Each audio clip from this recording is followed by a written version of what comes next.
अस्सलाम वालेकुम, welcome back. आज हम बनाएंगे हलीम की बहुत ही मज़ेदार सी रेसिपी। ये रेसिपी बनाने में तो बहुत आसान है, लेकिन जिसका टाइम ड्यूरेशन है थोड़ा सा लंबा होता है। बनाने में वक्त ज़रूर लगता है, लेकिन ये बनता बहुत मज़ेदार है और खाने में बहुत ही टेस्टी बन के तैयार होता है। तो चलें झटपट इसको बनाना शुरू करते हैं।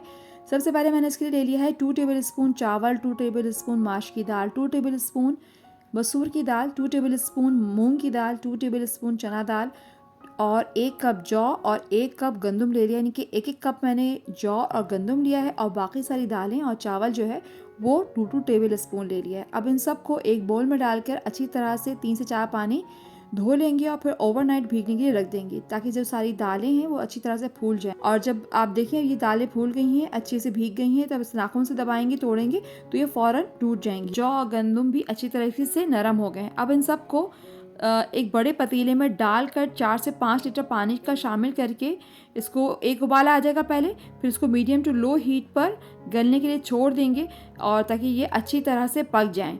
अब एक दूसरे पतीले में हलीम का कोरमा तैयार करने के लिए 1 कप तेल शामिल कर दिया। 5 से 6 दरमियानी साइज़ की प्याज को मैंने बिल्कुल बारीक काट के उसे अच्छी तरह से खोल लिया है। अब तेल गरम हो गया तो इसमें सारी प्याज को डालकर अच्छा सा गोल्डन ब्राउन कर लेते हैं। प्याज सुनहरा रंग का हो गया तो इसे प्लेट में निकाल कर अलग रख लेंगे। अब उसी बचे हुए तेल में 2 दालचीनी के टुकड़े, 2 तेज पत्ते, 1 छोटी चमची काली मिर्च, 2 हरी इलायची, 1 काली इलायची शामिल कर देंगे। साथ ही इसमें 650 ग्राम गाय के गोश्त मैंने बड़े पीसेस शामिल कर दिए।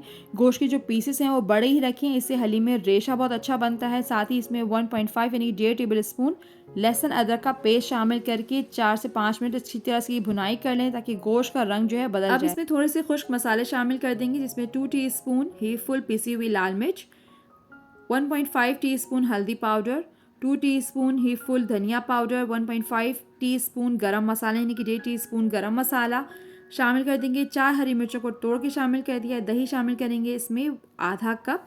दही को पहले अच्छे से फेंट लें। नमक हस्बे ज़रूरत शामिल करके 3 से 4 मिनट इसकी मसालों के और दही की जो अच्छी से भुनाई कर लेंगे। भुनाई हो गई तो गोश्त में 4 से 5 कप पानी का शामिल करके मीडियम टू लो हीट पर ढक कर गोश्त के गलने तक इसको पका लेंगे। ये सारे काम आप चाहें तो कुकर में भी कर सकते हैं, पर स्लो कुक जो खाने होते हैं उनका जायका ही अलग होता है। देखिए अब यहाँ पे 2 से ढाई घंटे हो गए हैं गोश्त को पकते हुए। बिल्कुल हल्की आंच पे गोश्त को अच्छी तरह से गला लिया है। अब इसमें से सारे जो खड़े गरम मसाले हैं ना वो निकाल के इसे अलग कर लेंगे। ये देखिए जो तेज़ पत्ता और दालचीनी जो भी है बड़े खड़े गरम मसाले, ये सब निकाल के अलग कर लिए हैं। गोश्त किसी मैशर, घोटनी या वुडन स्पून या कांटे की मदद से इसका जो है गोश्त का रेशा रेशा अलग कर लें। मैंने यहाँ पे इमाम दस्ते की जो लकड़ी होती है इससे गोश्त को अच्छी तरह से कूट लिया है, इसका रेशा रेशा अलग हो गया है। अब जो प्याज फ्राई करके रखी थी इसमें से आधे से ज़्यादा प्याज को चूर करके गोश्त में शामिल करके इसे मिक्स कर लेंगे और जो बाकी बची हुई प्याज है उसे सर्विंग के लिए बचा लिया है, इसे बाद में इस्तेमाल करेंगे। दूसरी तरफ दालें भी 3 से 4 घंटों में अच्छी तरह से गल गई थी। बीच बीच में मैं इसे चलाती भी गई थी, घोटती भी गई थी और पानी की ज़रूरत पड़ी तो पानी भी ऐड किया था। दालें अच्छी खासी घुट गई हैं। आप इसे चाहें तो मज़ीद पका के और घोट लें, या इसमें देखिए थोड़े से दाने बाकी हैं तो अब मैं इसको थोड़ी सी जल्दी करने के लिए अब हैंड ब्लेंडर जो होता है इसको इस्तेमाल करके इसे थोड़ा सा ब्लेंड कर लेंगे। दालें ब्लेंड हो गई तो सारा गोश्त का जो सारा मिक्सचर है इसमें शामिल कर देंगे। साथ ही 3 से 4 कप पानी भी शामिल कर देंगे और यहाँ पे आप देख लें कि आपको इसे कितना गाढ़ा या पतला रखना है, उसी हिसाब से इसमें पानी शामिल कर दें। ये देखें, इसको आप अच्छी तरह से मिक्स कर लें।